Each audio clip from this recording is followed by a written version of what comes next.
Okay, so the first thing that I want to do is just talk about some of the characteristics that we know about social change. And again, this is coming from a purely sociological perspective, is that when we're talking about social change, we have to realize that social change is an uneven process.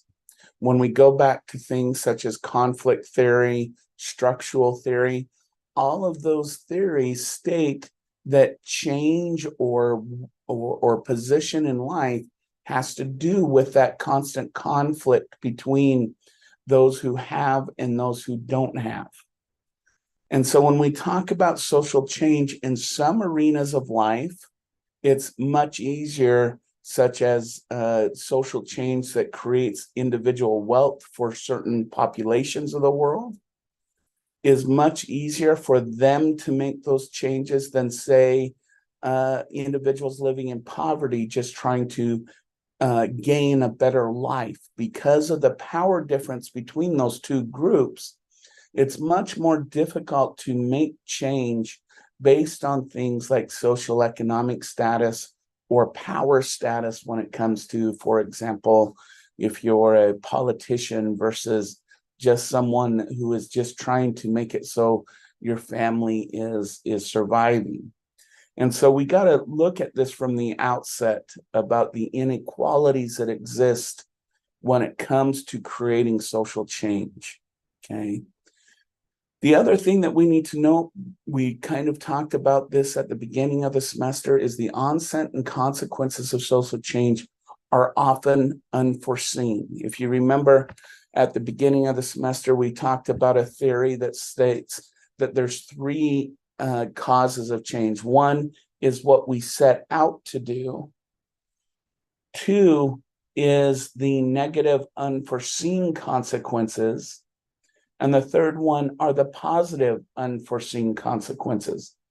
So whenever we're trying to create social change, whether we're trying to, for example, create a country that is more liberal or more conservative, we have to see that there are going to be those three aspects of change, regardless of the direction that you head with that change.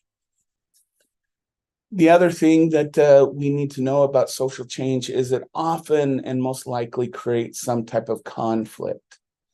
And we can see this through slow progression. If we go back to, for example, the civil rights movement, and we look in the 40s, 50s, and 60s, and the amount of violence and conflict it created between white communities and disenfranchised Black communities, we can see that social change is not usually this harmonious thing where people come together and this change is created in this beneficial, creative way.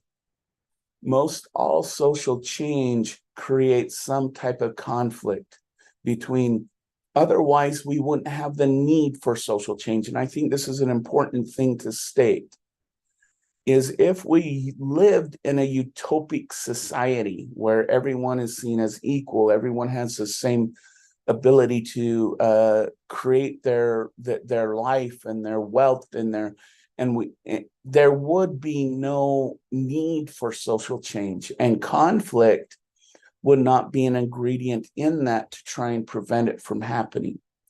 But as we have learned through the semester, when it comes to conflict theory, we know that we live in a world with limited resources.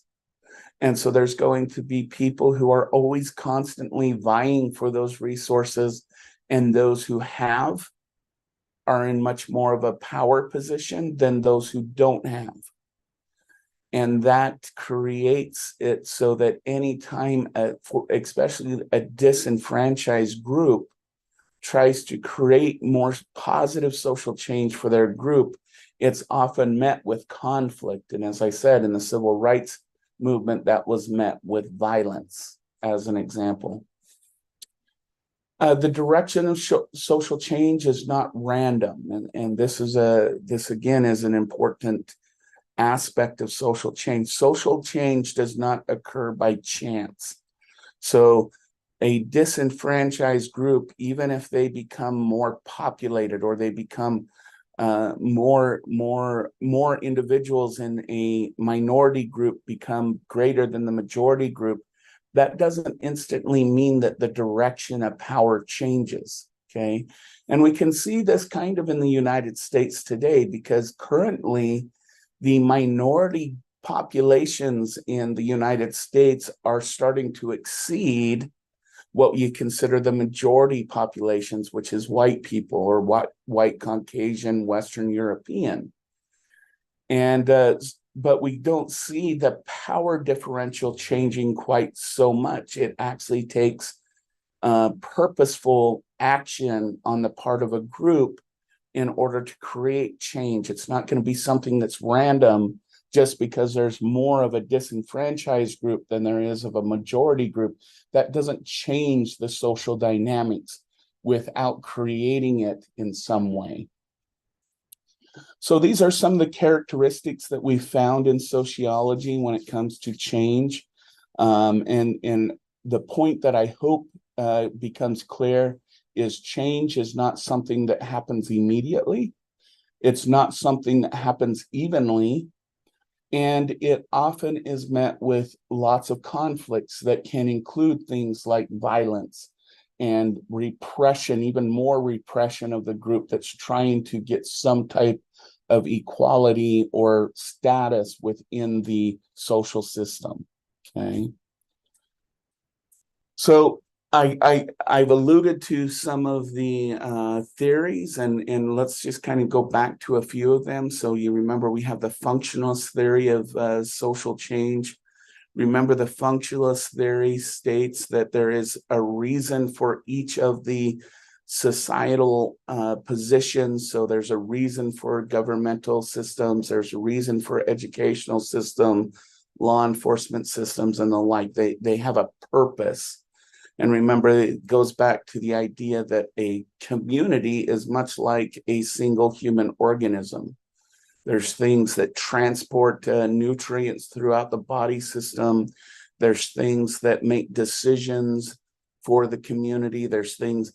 And my point being is that functionalist theory suggests that there's a primary purpose for each one of these things. Okay. And what the functionalists would say about social change is that change occurs in a society because the movement of any organism is from a simple organism. So if we want to put this in biological terms, a one-celled organism into a multiple cell organism or a more complex system. So societies did evolve, if you want to put it that way, from a simple, if we use terms with evolution, from a simple hunter-gatherer society to a society that is based on law and rule and constitutional rights and all those kinds of things. So it goes from the simple to more complex. And the issue is that it also evolves from an undifferentiated of highly differentiated divisions of labor. So there are groups who tend to do the most physical parts of the labor, and there's those who control that labor, if we take the Western society into account. But the functionalists would also agree, or would also say, is it's not only that the society goes from simple to complex, it is all based on technology. They would argue that technology is the primary cause of social change.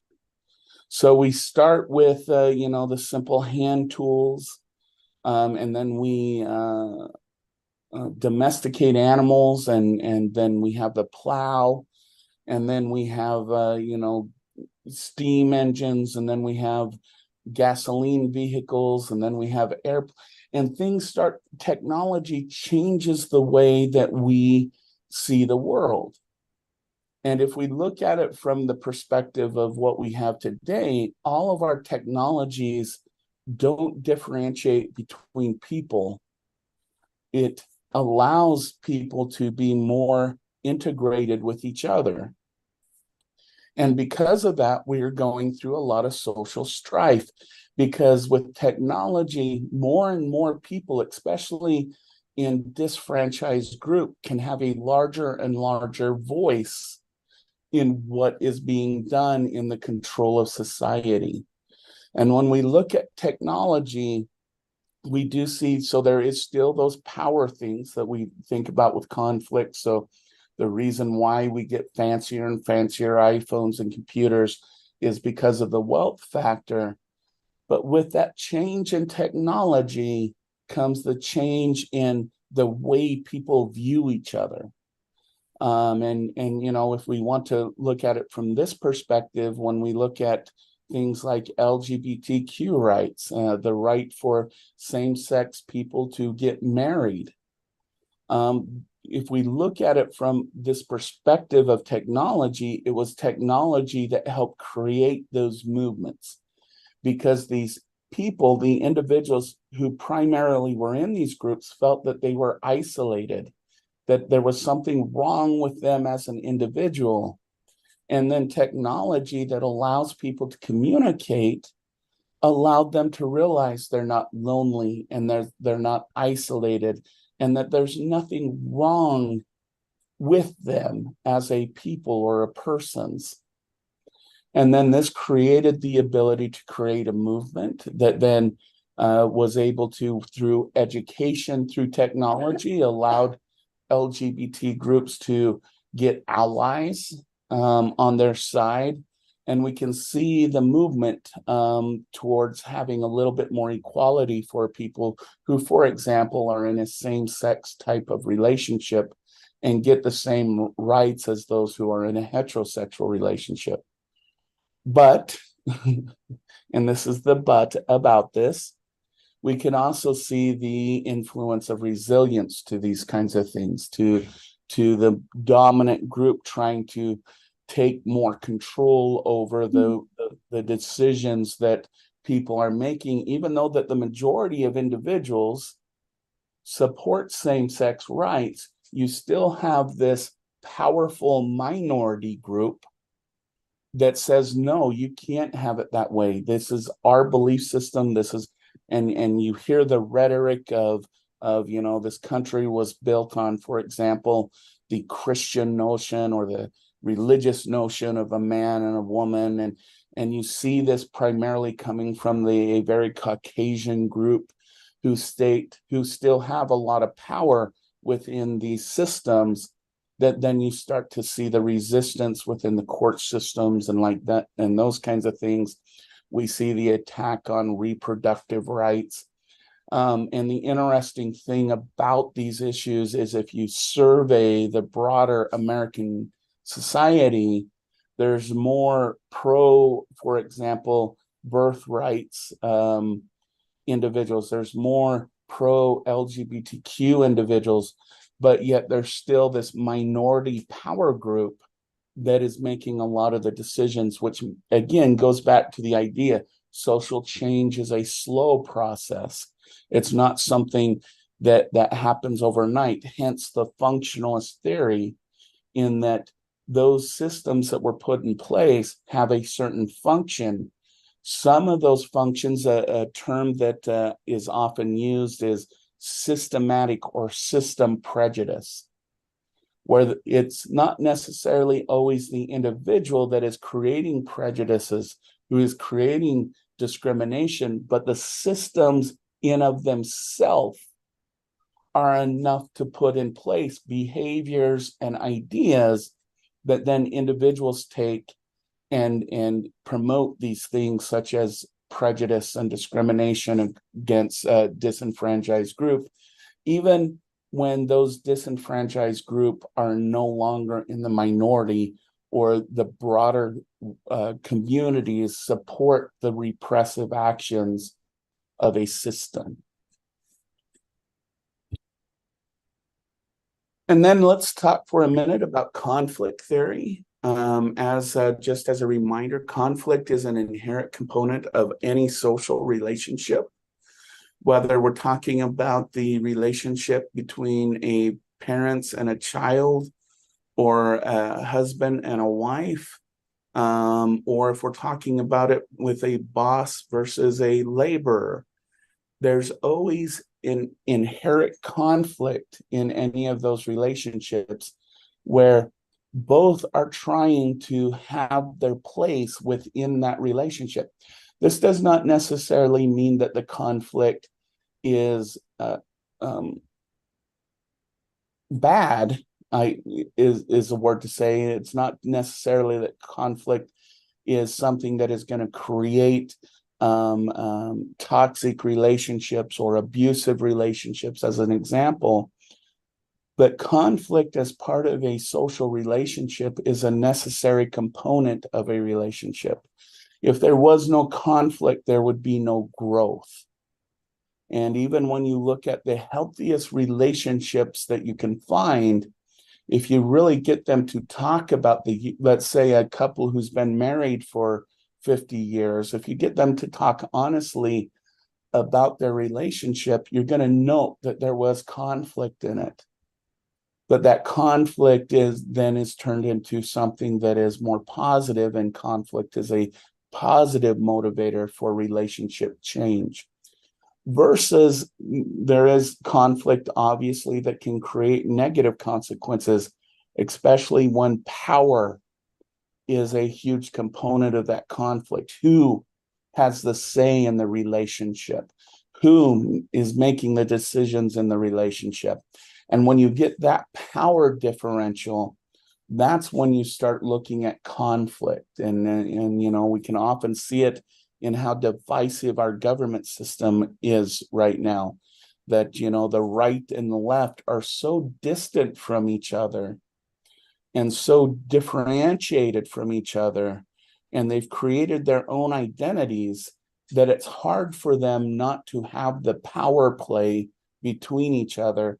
Hence, you'll note that we get very few decisions made out of our congressional body and our Senate bodies as we see them today, because they've just become such a power difference and an identity difference that it's hard for these groups to actually work together.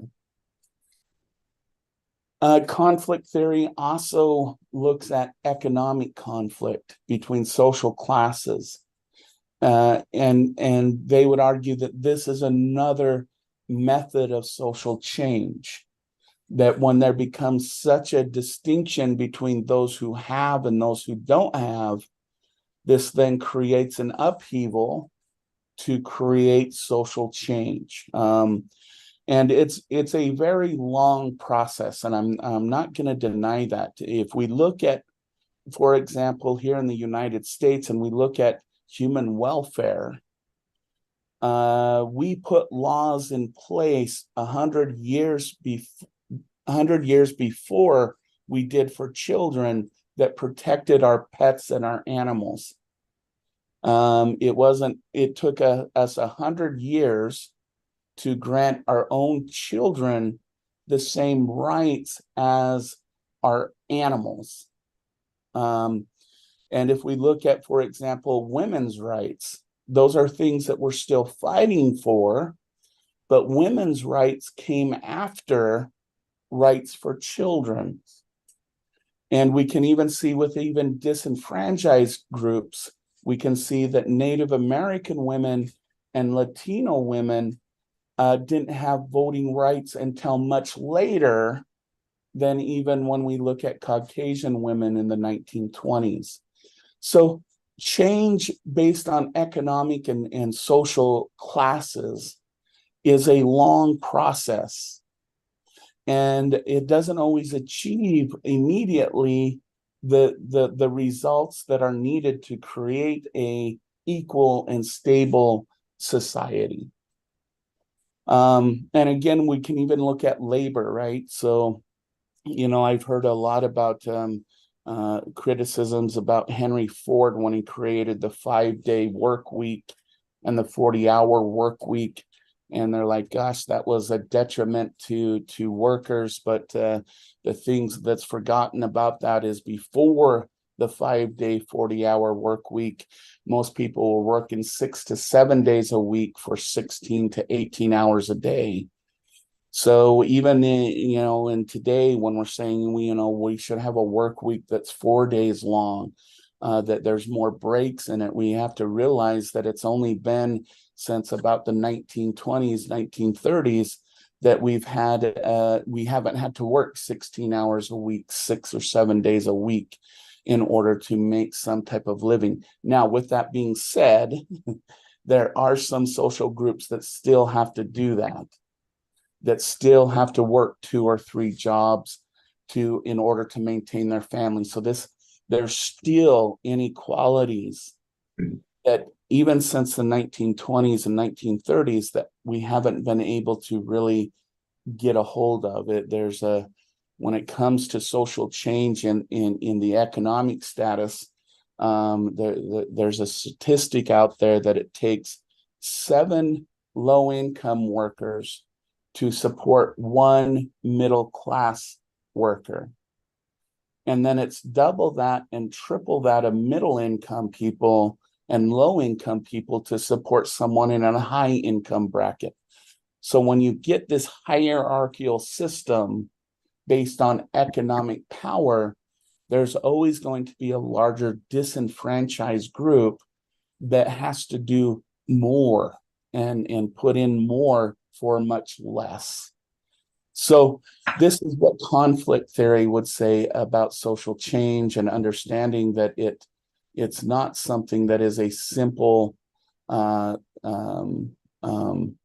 method of, hey, everyone will see this as creating equality, because everybody within the system has their own social needs and social desires. And then when you add in the systematic components of it, it becomes even more difficult. There is also what's known as a cyclical theory of social change. And this suggests that societies go through what's called a life cycle or a lifespan, and that the necessity for growth is primarily a cause of social change.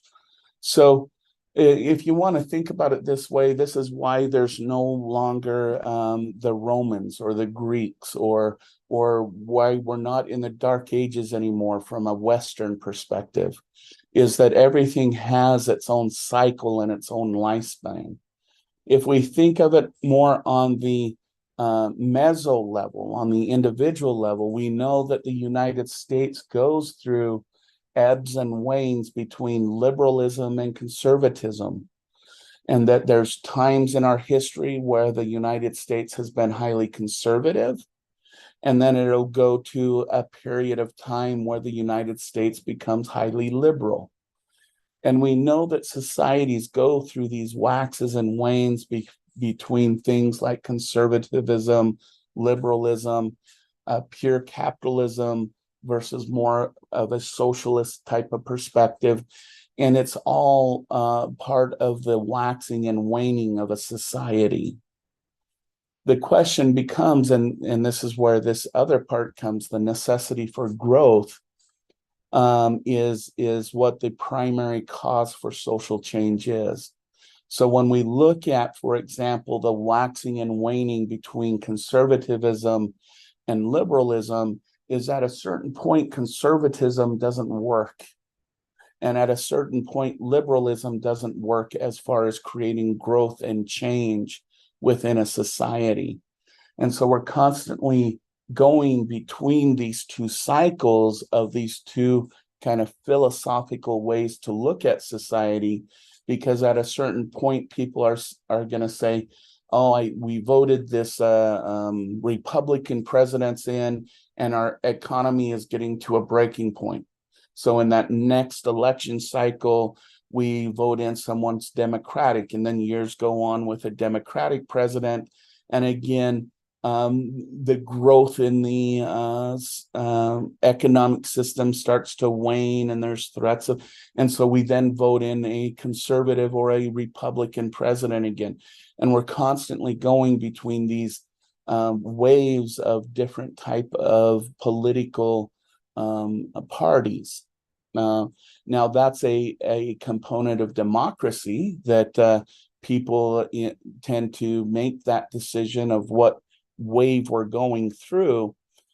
But we can even see these types of waves when we're dealing with, for example, less democratic systems such as communism, such as I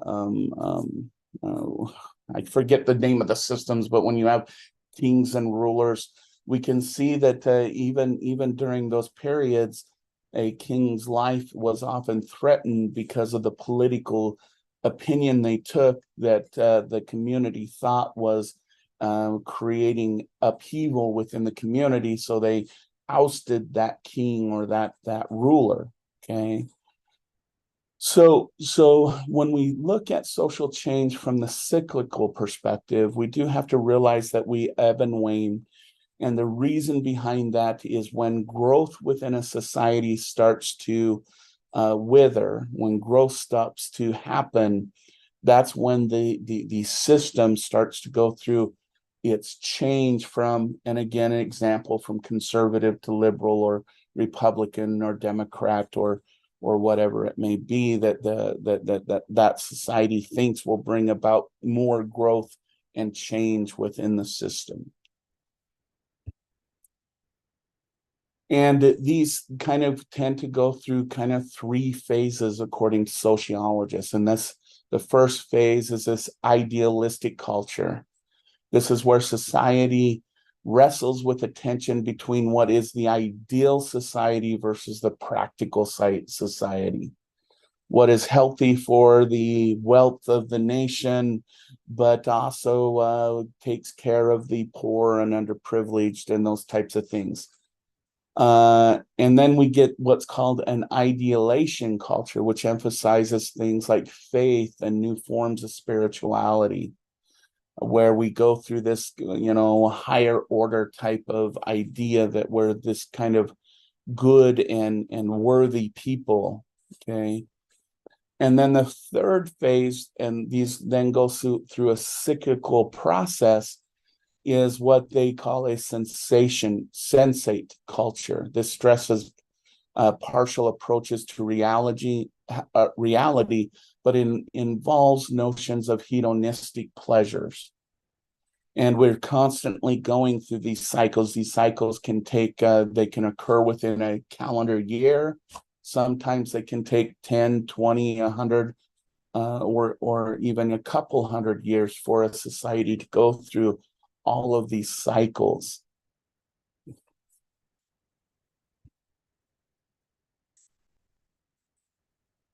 So let's talk a little bit about what can cause social change from a perspective.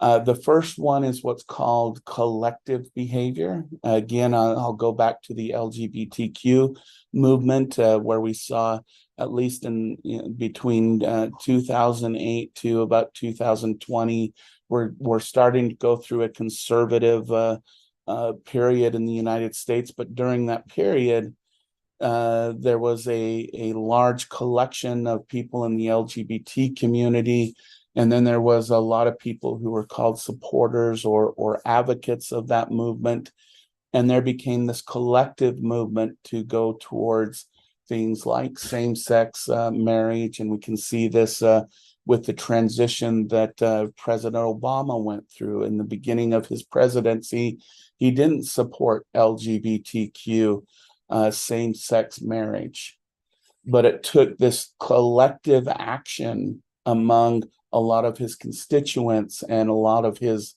supporters for him to come to the realization of the importance of respecting someone's ability to love who they love and to have that economic rights just like a heterosexual couple.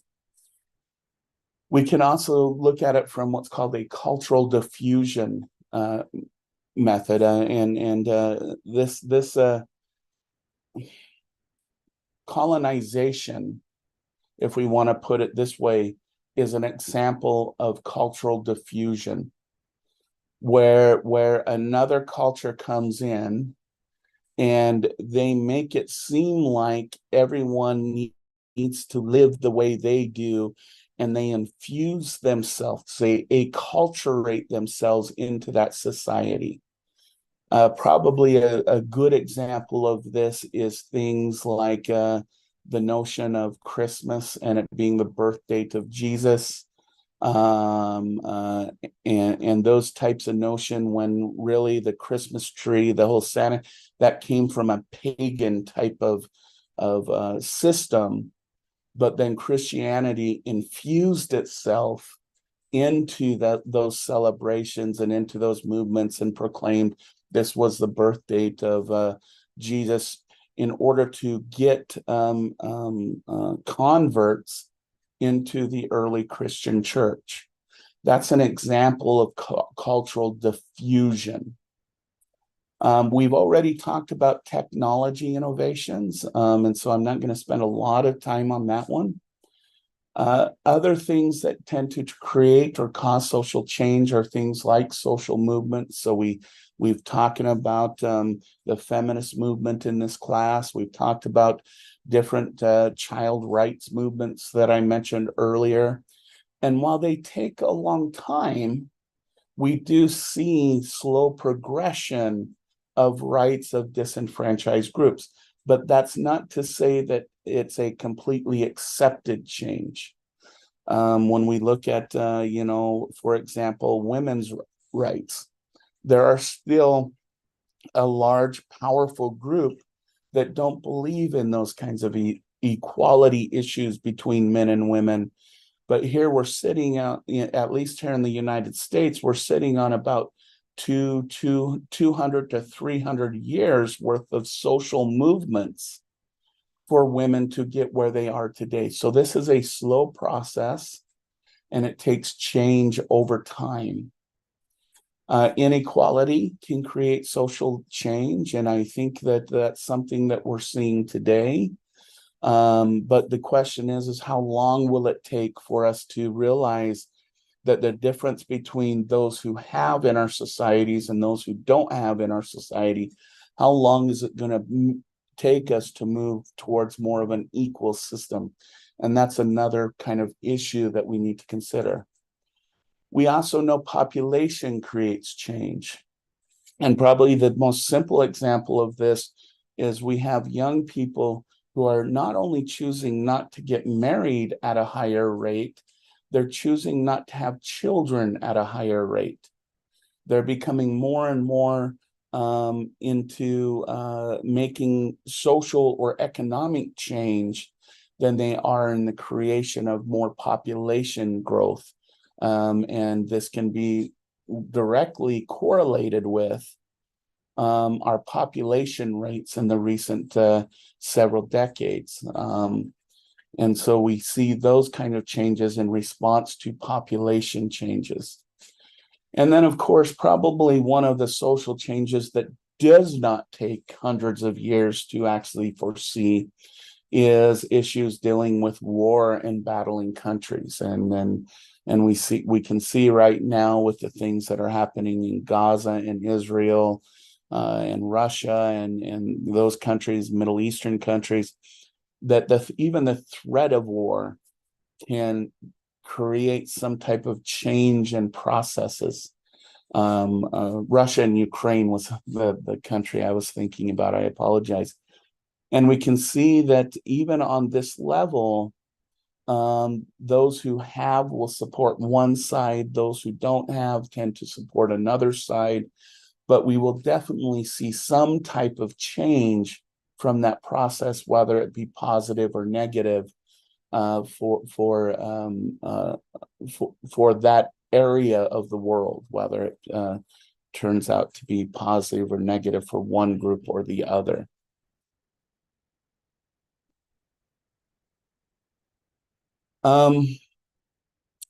And so I just want to talk about, okay, what about our modern world? What kind of changes are we seeing? And I've alluded to these already. We can already see the decline of small traditional communities.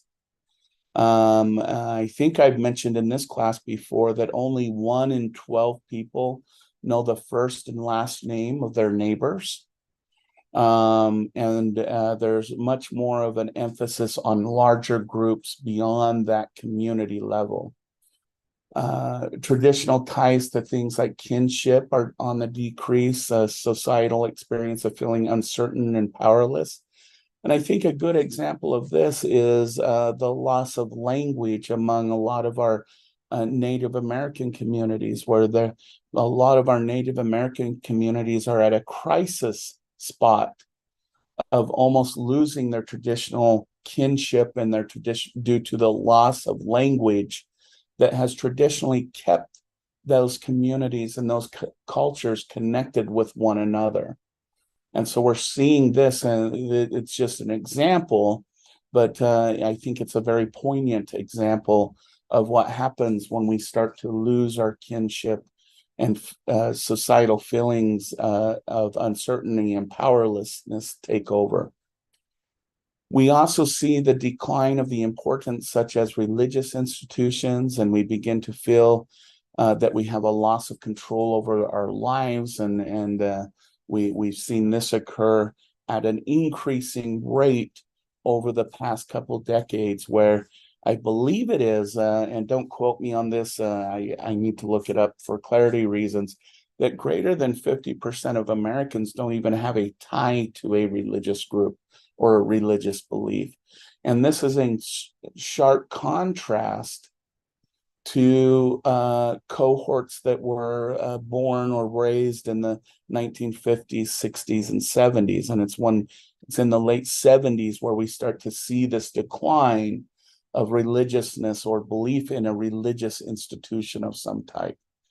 So these have been considered what were called characteristic of modernization, and it has to do with that conversation I had about technology and technology's ability to connect people with different ideas and different ways of being. And whether we see this as positive change or negative change is something that is yet to be seen. Because if you think of all these words, traditional ties to kinship, traditional communities, religious institutions, these have been things that have been with us for hundreds, if not thousands of years. But we've only seen their sharp decline since the implementation of modernization, the computer age, the internet age. We haven't seen this sharp decrease in these yet for probably just over a couple decades.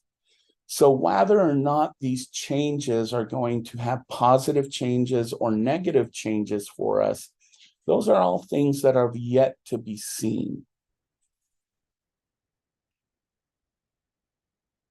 And then we have to, on top of that, and I think this just emphasizes the point that was made before, as we have issues for a globalization, which creates increased interconnection that can either erase or even magnify cultural differences. So, when we look at the relationships the United States have with China, China is our number one importer of goods that we purchase from.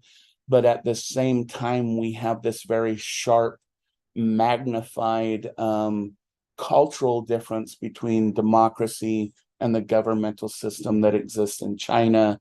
And that magnifies the cultural differences between the groups, even though both countries are really economically dependent upon each other.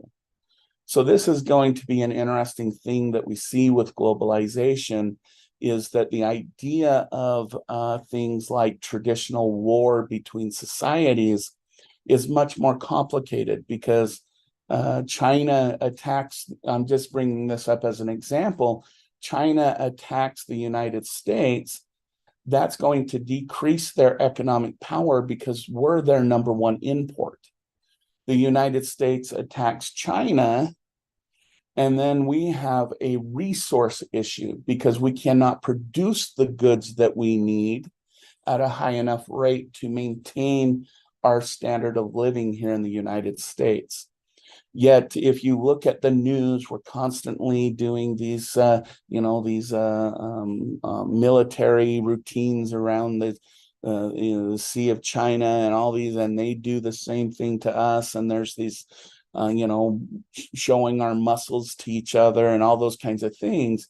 But in the reality of things, when you look at the relationship between these two countries, because of globalization, things like war and battle tend to be a less attractive endeavor for countries that are globalized and are becoming more and more dependent on each other. And then we also have the modernization theory, which is global development is a worldwide process affecting all societies that are touched by technological change. And again, we can see this through economic exchange. We can see this through, the fact that, you can be a person in Tucson, Arizona, and be dating someone in France, as an example. So even on an individual relationship level, technology has this way of connecting people like we haven't seen before. So this modernization and globalization, and I think I've tried to make this point throughout here, is we don't know what the consequences of globalization and technology are going to be. They are so new to us because change traditionally throughout the world has taken hundreds of years. But here we are in a world today where, because of modernization, change has been ramped up at higher levels, and we're seeing it at a higher pace. So we'll have to see where globalization and modernization take us. We also need to recognize, and this is where world systems theory comes in, that nations are members of a worldwide system of unequal political and economic relationships. Hence, if we look at, for example, the African nations, and we see the wealth that has been amassed because of more powerful countries taking advantage of their natural resources. And that nation has stayed very, very poor in a lot of areas because there is this unequal political and economic relationships where a lot of more powerful nations can go in and create chaos between different states in the African nation. And so this kind of is the world systems theory. Dependency theory kind of goes back to what we were talking about globalization. Industrialized nations tend to imprison developing nations through trade and debt dependency.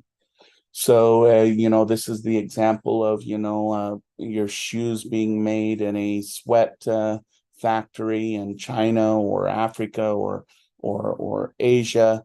And we are profiting from that in some way, but those people are so debt dependent upon that low wage sweat factory type of position that it really can't work its way out of that situation because it doesn't have the ability to harness its own resources and its own ability to become independent because of that dependency. So what I would like to say is that the thing that we do see that does create things like positive social change is the issue of diversity.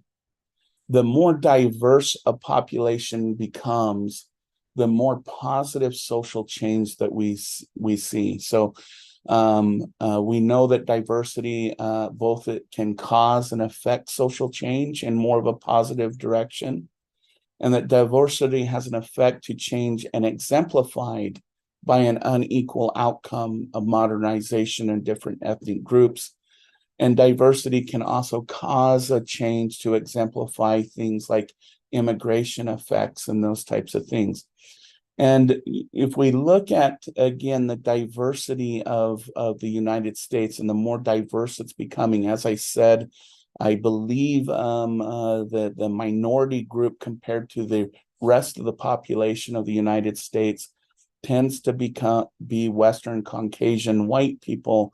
We can see the resistance to those movements of diversity with the whole idea of closing up the border and reducing immigration and doing those types of things that would affect the diverse dynamics here in the United States. So we have to see this as both a positive things, but then we also have to see that when it comes to that conflict theory, there's always going to be that one powerful group that, even though they are less powerful than they were, will always try to affect that change in some way. All right, so let me escape out of here, stop sharing.